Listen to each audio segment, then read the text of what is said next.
Today I will guide you through the full process of connecting Google AI Studio to n8n. We begin inside Google AI Studio.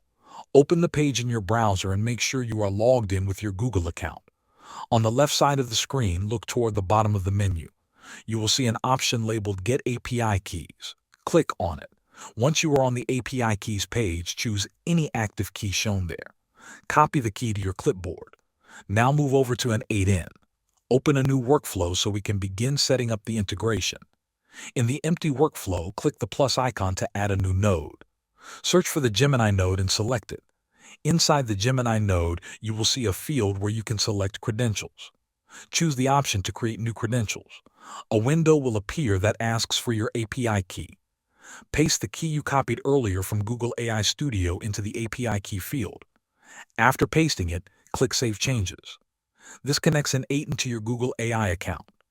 Next, look at the model drop-down inside the node. Select any model you want to use. After choosing a model, you can now run the node. Press Execute Workflow to test the connection. n8n will send a request to Google AI Studio using your key and the selected model. Thanks for watching.